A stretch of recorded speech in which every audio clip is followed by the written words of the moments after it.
제가 말씀을 나누기 앞서서 한 가지 좀 질문을 드리겠습니다. 여기 계신 분들 중에서 나는 좀 예민한 사람이다 라는 분 있으면 한번 손을 들어서 좀 표를 해주시겠습니까? 다른 사람 가리킬 거 없고요. 네, 나는 좀 예민한 사람이다. 네, 내려주시기 바랍니다. 정말 예민한 사람은 손을 들지 않을 수도 있어요. 예, 왜 저걸 물어보나 예민하기 때문에 손을 들지도 않을 수도 있는데, 저도 이렇게 보면 한 덩치 하다 보니까 좀 무디다 생각할 수도 있는데, 저 또한 예민하다면 좀 예민한 사람입니다. 제가 예민한 것을 어디서 느끼냐면, 저는 이 몸, 이 건강에 대해서 굉장히 예민한 사람입니다. 예를 들면요, 일단 감기 기운이 생긴다거나 몸이 좀 어디가 안 좋으면 그렇게 설레발을 떨어요. 막 약을 찾아서 막 먼저 먹고요. 아프기도 전에 막 뭐 이렇게 좀 엄살을 부리면서 약을 먹고, 그리고 조금만 이상해도 그 원인을 찾으려고 하고, 기회만 된다면 가능하다면 병원을 가고 검사를 받으려고 합니다. 제 몸에 대해서는 굉장히 예민하고 그렇게 제가 반응을 하는 것을 보게 되는데, 아마도 많은 분들이 그럴 거예요. 그런데 아이러니한 것은 이 많은 사람들이 자신의 몸이나 이 건강에 대해서 굉장히 예민한 것에 비해 정작 자신의 마음에는 그렇지 않은 모습들을 우리는 보게 됩니다. 때로는 우리의 마음이 조금 굳어져도, 또는 영적으로 둔해져도, 그리고 신앙의 감각이 무뎌져도 대부분 대수롭게 여기지 않으면서 요즘 다들 그러니까, 아니면 바빠서 그런 거야, 또는 시간이 지나면 괜찮아질 거야 라고 이야기하면서 그냥 넘기려 합니다. 그러다 보면요, 어느 순간 이러한 때를 맞이하게 되죠. 제가 언제부터 이렇게 됐는지 모르겠습니다. 이제는 저도 제 마음을 모르겠습니다 라는 고백들을 하는 때를 맞이하게 됩니다. 사랑하는 성도 여러분, 여러분은 어떠하신가요? 여러분은 여러분의 마음을 잘 알고 계시며 잘 다스리고 계십니까? 오늘 본문인 시편의 기자 다윗은 자신의 기도를 통해 우리에게 아주 중요한 질문 하나를 던지고 있습니다. 그 질문은 바로 지금 내 마음의 상태는 어떠한가라는 질문입니다. 오늘 본문을 통해 보게 되는 이 다윗의 기도를 보면요, 하나님께 다윗이 이렇게 기도하고 있습니다. 하나님이여, 나를 살피사 내 마음을 아시며 나를 시험하사 내 뜻을 아옵소서. 쉬운 표현으로 보면요, 하나님, 제가 제 마음을 제대로 보지 못하니 주님께서 제 마음을 살펴주십시오라는 기도를 주님 앞에 드리고 있습니다. 이 다윗은요, 자기 마음에 대해서 자기 스스로 점검하려고 하는 것이 아니라 하나님께 자신의 마음을 살펴달라고 부탁하며 기도를 드리고 있습니다. 왜냐하면 자기 자신의 마음을 제대로 볼 수 없기 때문이죠. 오늘 본문인 시편 139편은 다윗이 많은 전쟁들이 지나가고, 또 왕으로서 성공도 하고 실패도 하면서 모든 것들을 다 겪어본 그 시점에서 하나님 앞에서 자기의 인생을 돌아보는 상황 가운데 드린 고백이라 할 수가 있습니다. 이 다윗은요, 이미 모든 것을 알고 있었습니다. 하나님께서 나를 가장 잘 아시는 분이신 것을 알고 있었고요. 내가 어디를 가든지, 내가 무엇을 하든지 모든 것을 아시는 분은 하나님이시라는 것을 다윗은 삶 속에 경험하였고 너무나도 잘 알고 있었습니다. 그런데 흥미로운 것은요, 이 시편 후반부에 보면 다윗이 갑자기 이러한 고백을 하는 것을 보게 됩니다. 하나님, 악인들을 멸하여 주옵소서. 저는 주님의 편에 서 있습니다 라는 고백을 합니다. 어떻게 보면요, 이 다윗의 입장에서는 악인들을 멸하여 달라는 것과, 그리고 자신은 하나님의 편에 서 있다라는 말이 틀린 말이 아닙니다. 하지만 다윗은 이 순간이 얼마나 위험한 순간인지를 알았습니다. 보통 사람은요, 자기가 옳다고 느끼는 순간 자기도 모르게 하나님을 기준으로 삼기보다는 자신의 양심과 자신의 확신을 기준으로 삼게 되어 있습니다. 그래서 다윗은 그 자리에 멈춰서서 오늘의 기도를 하나님께 드리고 있는 것이죠. 하나님이여, 나를 살피사 내 마음을 아시며 나를 시험하사 내 뜻을 아옵소서.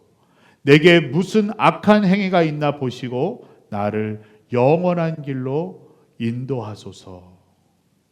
다윗이 이 기도는 자신의 마음을 신뢰하지 않고 하나님의 손에 자신의 마음을 맡기는 기도입니다. 다시 말해보면, 주님, 제가 지금 옳다고 느끼고 있는 이 마음조차 주님께서 다시 한번 살펴주십시오라는 고백인 것이죠. 사랑하는 성도 여러분, 다윗뿐만이 아니라 우리 모두들도 자신의 마음을 가장 잘 모르는 존재라 할 수가 있습니다. 혹시 여기 계신 분들 중에 나는 내 마음을 너무나 잘 압니다, 확신 있게 말씀하실 수 있는 분 계십니까? 확신 있게 저는 제 마음을 잘 압니다. 예전에 이런 얘기가 있었죠. 하루에도 수십 번 변하는 것이 사람의 마음이다라는 말이 있었습니다. 우리는 결코 우리 자신의 마음을 잘 알지 못합니다. 이러한 우리의 마음을 가장 잘 아시는 분은 오직 한 분, 우리를 지으신 하나님 뿐이시죠. 그러하기에 다윗은 하나님께 자신의 마음을 살펴달라고 기도하고 있는 것입니다. 우리가 히브리서 4장 12절의 말씀을 보면 이와 같이 말씀합니다. 우리 히브리서 말씀을 함께 읽어보겠습니다. 하나님의 말씀은 살아있고 활력이 있어 좌우의 날선 어떤 검보다도 예리하여 혼과 영과 및 관절과 골수를 찔러 쪼개기까지 하며 또 마음의 생각과 뜻을 판단하나니. 아멘. 이 말씀에서 보면 하나님의 말씀이 우리를 찔러 쪼개기까지 하신다는 것은 우리가 보지 못하는 우리의 마음 깊은 곳까지 하나님께서 정확히 아시며 짚어내신다는 것입니다. 우리는 스스로를 합리화하지만 하나님의 말씀 앞에서는 그 어느 것도 우리는 숨길 수가 없습니다. 그래서 다윗은 이 하나님의 말씀 앞에 자기를 세우며 기도하고 있는 것이죠. 다윗의 기도는요, 회개 이전의 기도이고 변화 이전의 기도이고 하나님과 다시금 그 삶의 방향을 맞추는 기도였던 것입니다. 그래서 다윗은 이어서 이렇게 고백합니다. 나를 시험하사 내 뜻을 아옵소서. 여기서 다윗이 이야기하고 있는 이 뜻의 의미는 겉으로 드러나는 행동이 아니라 그 행동을 움직이게 하는 그 중심을 이야기하는 것입니다. 우리가 기도는 하지만 하나님을 신뢰함으로 기도하는 것이 아니라 어찌 보면 불안함 가운데서 나오는 고백일 수도 있습니다. 우리가 교회 안에서 섬기고 봉사의 일을 하지만 정말 그리스도의 사랑의 마음으로 하는 것이 아니라 인정인 욕구로 인하여서 우리가 봉사의 일을 할 수도 있습니다. 그래서 다윗은 주님, 제 행동만 보지 마시고 제 마음의 중심을 봐주십시오라고 주님 앞에 기도하고 있는 것이죠. 이 고백은요, 어찌 보면 하나님 앞에 두려운 고백일 수도 있지만 동시에 믿음의 기도입니다. 왜냐하면 하나님께서 나를 너무나도 잘 아셔서 나를 벌하실 수도 있지만 동시에 하나님께서는 나를 버리시지 않는 분심을 우리가 확신하기 때문에 이 기도는 더욱더 믿음의 기도가 되는 것입니다. 그러한 확신 가운데서 다윗은 내게 무슨 악한 행위가 있나 보시고라고 고백합니다. 여기서 말하는 악은요, 바로 우리의 눈에 띄는 큰 죄악뿐만 아니라 하나님이 없어도 괜찮다는 마음, 점점 무뎌지는 우리의 양심, 그리고 기도하지 않아도 불편하지 않은 그 영적인 상태, 그 모든 것들을 포함하고 있습니다. 어느 성도분께서 평소에 아무런 증상도 느끼지 못하셨는데 의사가 한번 건강검진을 받아보라는 그 권유에 검사를 받게 되었습니다. 그러자 검사 결과는 어떠한 질병의 초기 단계를 발견하게 되었습니다. 의사는 이 질병을 지금 발견하게 된 게 얼마나 다행인지 모릅니다 라고 이야기했고, 그 성도분도 내가 아프지 않았기 때문에 검사를 미뤘다면 정말 큰일 날 뻔했습니다 라는 고백을 하는 것을 듣게 되었습니다. 사랑하는 성도 여러분, 우리들의 신앙도 마찬가지입니다. 우리가 아프지 않다고 느낄 때가 가장 위험한 순간일 수 있다는 것이죠. 다윗 또한 어떠한 아픔을 느꼈기 때문에 주님 앞에 마음을 헤아려 달라는 기도를 드린 것이 아니었습니다. 이 다윗의 기도는, 다윗은 항상 자신의 마음이 하나님께로 향하기를 원하고 있었기 때문에 주님, 제가 모르는 잘못된 방향에 있다면 지금 붙잡아 주시옵소서라는 마음으로 주님께 기도하였던 것입니다. 우리의 신앙생활 속에 어떠한 아픔을 느끼고 어떠한 문제를 느껴서 주님께 나아가기보다는 늘 항상 주님 앞에 이러한 마음으로 기도하며 나아갈 수 있기를 바랍니다. 그리고 다윗은 이 기도를 마무리하며 이와 같은 마지막 고백을 하나님께 드리게 됩니다. 나를 영원한 길로 인도하소서. 아멘. 다윗이 고백하며 소망하는 그 영원한 길은 어떤 길일까요?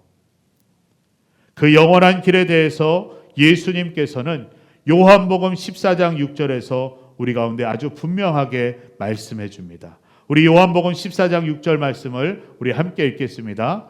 예수께서 이르시되 내가 곧 길이요 진리요 생명이니 나로 말미암지 않고는 아버지께로 올 자가 없느니라. 아멘.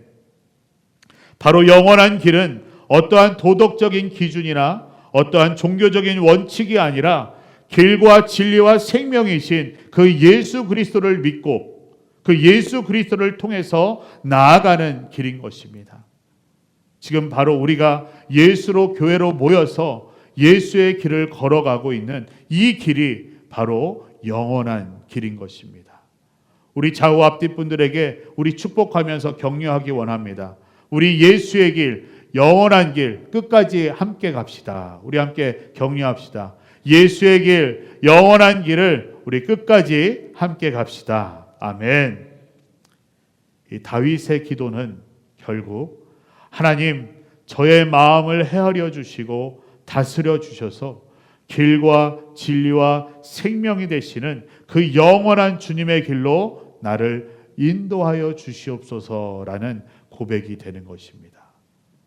사랑하는 성도 여러분, 우리가 드려야 할 가장 중요한 기도는 우리의 마음이 항상 하나님을 향하며 주님의 길로 인도하여 주시옵소서라는 기도를 드려야 할 것입니다. 이 기도는요, 마음이 연약한 사람의 기도가 아닙니다. 믿음이 약한 사람의 기도도 아닙니다. 바로 하나님을 신뢰할 수 있는 사람, 하나님을 신뢰하는 사람의 기도인 것입니다. 하나님께 내 마음을, 나의 갈 길을 맡길 수 있다는 것은 하나님께서 나를 끝까지 책임지신다는 믿음이 있기 때문입니다. 하나님께서 나의 모든 것을 다 아시는 분이심을 우리가 인정하고 하나님을 온전히 신뢰하는 사람만이 늘 주님 앞에 나아가며 드릴 수 있는 성숙한 기도인 것입니다. 예수의 길을 따라가는 사랑하는 성도 여러분, 오늘 다윗의 기도는 아주 단순하지만 기품이 있는 기도입니다. 하나님께 자신의 마음을 맡기며 나아갈 길을 맡겨드리는 그 기도가 우리의 고백 가운데도 있어지기를 간절히 바랍니다. 내 감정이 아니라, 내 경험이 아니라, 내 계산이 아니라, 내 계획이 아니라 내 마음을 가장 잘 아시는 그 하나님만을 신뢰하며 영원한 길로 인도하여 주시는 그 주님과 동행하며 나아가는 우리 모두가 될 수 있기를 주님의 이름으로 축복하며 소망합니다. 아멘.